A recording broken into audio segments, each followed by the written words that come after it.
Frédéric Pommier qui nous rejoint pour son histoire de la semaine. Bonsoir Frédéric et bienvenue à vous. Ce soir, Frédéric, vous revenez sur une vente aux enchères qui s'est tenue récemment en Angleterre. C'était mercredi matin à Skipton, petite ville du nord du pays, une vente de 1600 lots organisée par une société de commissaires-priseurs spécialisée dans les montres et l'horlogerie, mais dans leur catalogue on trouve aussi du mobilier, des lampes, des bijoux, des céramiques, de l'argenterie ou encore des broderies. Il y en avait lors de la vente d'avant-hier, notamment une pièce en soie française datant du 19e, partie pour la somme de 260 €. Et les deux lots suivants, c'était des aquarelles datées de 1909 et 1910. La première représente une maison entourée d'arbres avec la cheminée qui fume.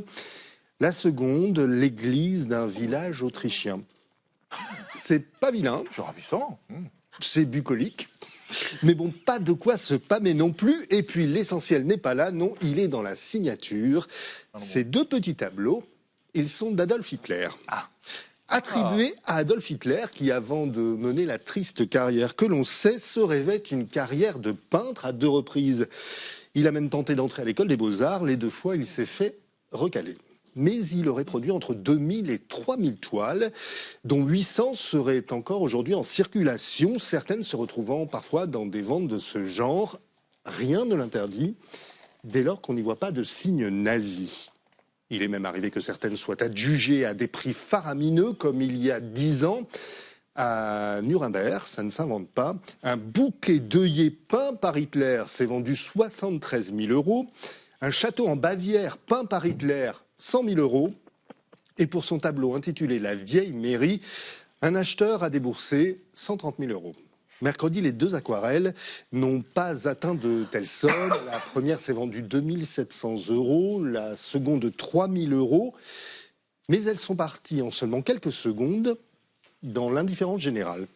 Et c'est cette indifférence qui crée un peu le malaise. Même si c'est légal, est-ce que c'est moral de se faire de l'argent avec les œuvres du plus grand criminel de l'histoire? Des œuvres que, du reste, les experts considèrent comme de vulgaires croûtes. Et puis, autre malaise, à la lecture de la très succincte présentation de l'artiste dans la notice, Adolf Hitler étudia l'art dans sa jeunesse à Vienne avant d'entrer en politique dans les années 1920.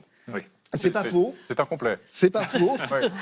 Mais la manière de résumer les choses est un petit peu glaçante. Pas un mot sur la suite de son entrée en politique.